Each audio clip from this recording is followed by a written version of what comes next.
Spike Lee. Shelton Jackson. Spike Lee is an American film director, producer, writer, and actor. His production company, 40 Acres and a Mule Filmworks, has produced over 35 films since 1983. Lee's movies have examined race relations, colorism in the black community, the role of media in contemporary life, urban crime and poverty, and other political issues. Lee has won numerous awards, including an Emmy Award. He has also received 2 Academy Award nominations, as well as winning the 2013 Gish Prize for his brilliance and unwavering courage in using film to challenge conventional thinking. Early life. Lee was born in Atlanta, Georgia, the son of Jacqueline Carroll, née Shelton, a teacher of arts in black literature, and William James Edward Lee III, a jazz musician and composer. Lee also had 3 younger siblings, Joa, David, and Sink, who all worked in many different positions in Lee's films. Director Malcolm D. Lee is his cousin. When he was a child, the family moved to Brooklyn, New York. During his childhood, his mother nicknamed him Spike. In Brooklyn, he attended John Dewey High School. Lee enrolled in Morehouse College, a historically black college, where he made his first student film, Last Hustle in Brooklyn. He took film courses at Clark Atlanta University and graduated with a BA in Mass Communication from Morehouse. He did graduate work at New York University's Tisch School of the Arts, where he earned a Master of Fine Arts in Film and Television. Career. Film.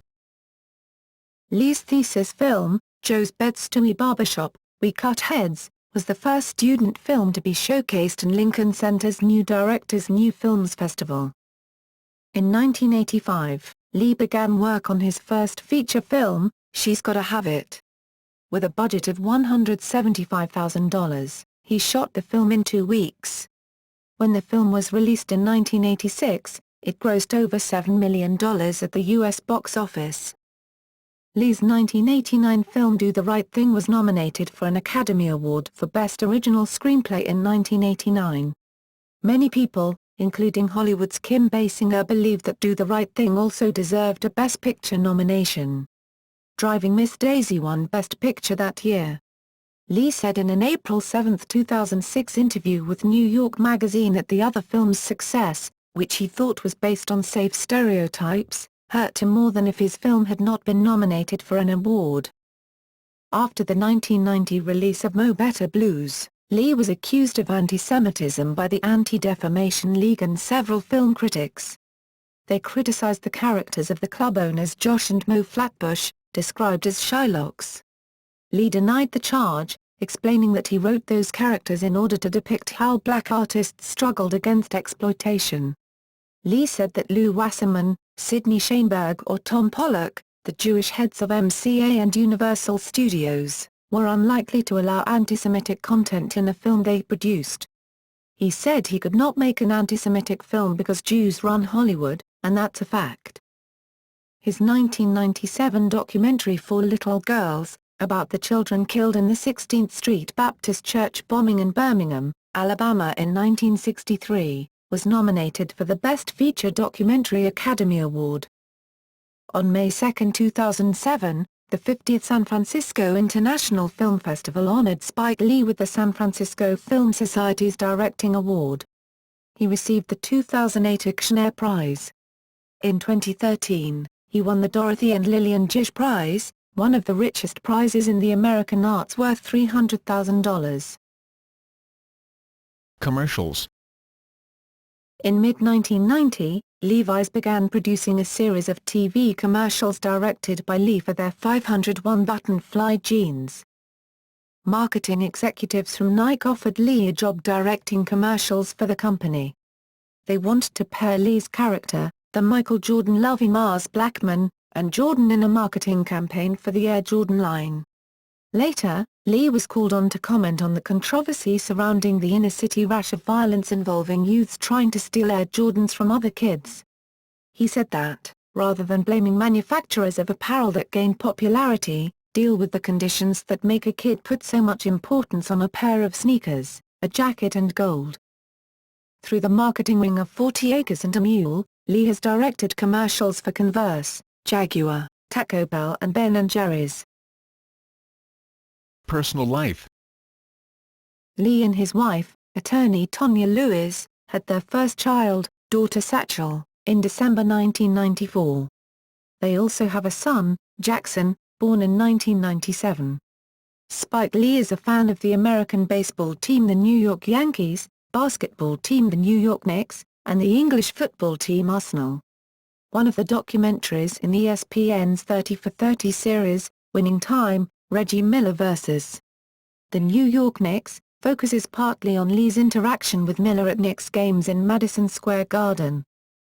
In June 2003, Lee sought an injunction against Spike TV to prevent them from using his nickname. Lee claimed that because of his fame, viewers would think he was associated with the new channel. While Lee continues to maintain an office in Fort Greene, Brooklyn, he and his wife live on the Upper East Side of Manhattan. Controversial remarks. As Lee became more well-known and his work and comments were followed more closely, he became embroiled in some controversies. In May 1999, the New York Post reported that Lee made an inflammatory comment about Charlton Heston, president of the National Rifle Association, while speaking to reporters at the Cannes Film Festival. Lee was quoted as saying the National Rifle Association should be disbanded and, of Heston, someone should shoot him with a .44 Bulldog. Lee said he intended it as a joke. He was responding to coverage about whether Hollywood was responsible for school shootings. Lee said, "The problem is guns," he said. Republican House Majority Leader Dick Armey condemned Lee as having nothing to offer the debate on school violence except more violence and more hate. In October 2005, Lee responded to a CNN anchor's question as to whether the government intentionally ignored the plight of Black Americans during the 2005 Hurricane Katrina catastrophe by saying, "It's not too far-fetched. I don't put anything past the United States government. I don't find it too far-fetched that they tried to displace all the black people out of New Orleans." In later comments, Lee cited the government's past atrocities including the Tuskegee study of untreated syphilis in the Negro male. At the 2008 Cannes Film Festival, Lee, who was then making Miracle at St. Anna, about an all-black U.S. division fighting in Italy during World War II, criticized director Clint Eastwood for not depicting black Marines in his own WWII film, Flags of Our Fathers. Citing historical accuracy, Eastwood responded that his film was specifically about the Marines who raised the flag on Mount Suribachi at Iwo Jima, pointing out that while black Marines did fight at Iwo Jima, the U.S. military was segregated during WWII, and none of the men who raised the flag were black. He angrily said that Lee should shut his face.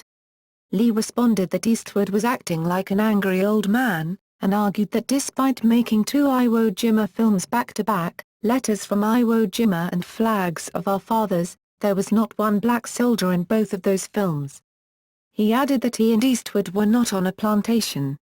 Lee later claimed that the event was exaggerated by the media and that he and Eastwood had reconciled through mutual friends Steven Spielberg, culminating in his sending Eastwood a print of Miracle at St. Anna. In March 2012, after the shooting of Trayvon Martin, Spike Lee was one of many people who used Twitter to circulate a message which claimed to give the home address of the shooter George Zimmerman. The address turned out to be incorrect, causing the real occupants, Elaine and David McClain, to leave home and stay at a hotel due to numerous death threats. Lee issued an apology and reached an agreement with the McClains which reportedly included compensation, with their attorney stating the McClains' claim is fully resolved. Nevertheless, in November 2013, the McClains filed a negligence lawsuit which accused Lee of encouraging a dangerous mob mentality among his Twitter followers, as well as the public at large. The lawsuit, which a court filing reportedly valued at $1.2 million, alleged that the couple suffered injuries and damages that continued after the initial settlement up through Zimmerman's trial in 2013. Awards, honors and nominations.